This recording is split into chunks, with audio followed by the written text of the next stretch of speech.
Before we go into the actual teaching of Jesus, such as, for example, the Sermon on the Mount and what he teaches about how to live and how to work with other people, I'm going to step aside just for a moment to read you something that's interesting. Now, this, what I'm doing, could also go into the Tao or Tao section, but we'll keep it here because these are two books that come from this Chinese missionary and scholar, Yang Ziming, who does the Tao Te Ching, of course, as you see right there. But what he also does is this: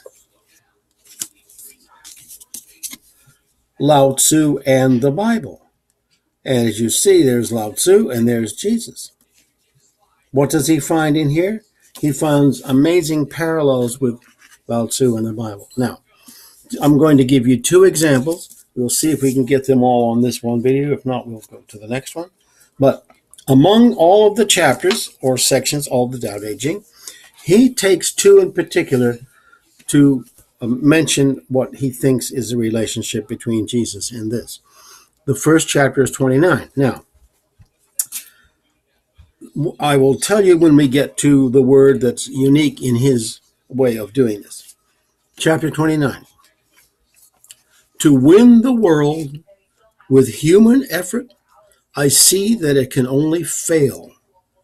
The world is God's vessel, unobtainable with human effort. Human effort will fail. He who holds on to it will lose it. This is what the human world is like.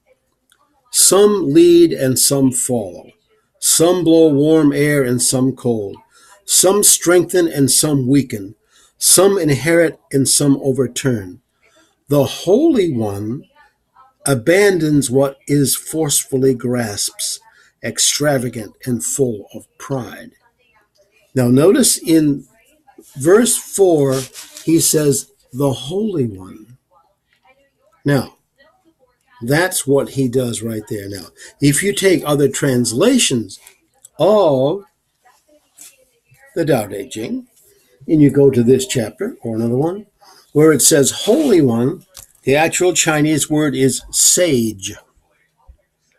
Now, in order to understand that word, we would have to know more about the Tao Te Ching, but sage is the one who is the highest center of learning and the highest center of spirituality.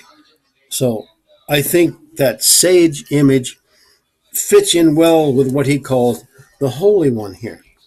Now, let's go over now to number 81, which is the next one that he quotes. And he says, words of truth are not pleasing to the ears. What is pleasing to the ears are not words of truth. Good men are not good at arguing. These good at arguing are not good. He who knows has no deep learning.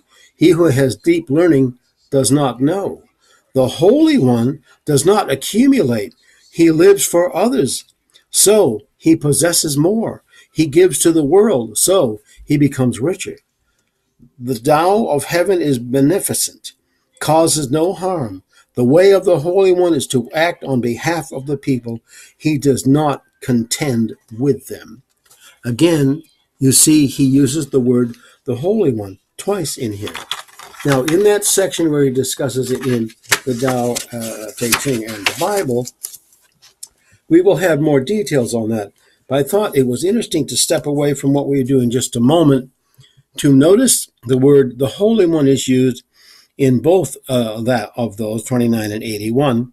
And then he describes some of that in more detail in the next section, which we will get to soon. But I thought that was an interesting sidestep here in learning something about Jesus, because those two give the same kind of life that Jesus had, as you can easily see from the Tao Te Ching.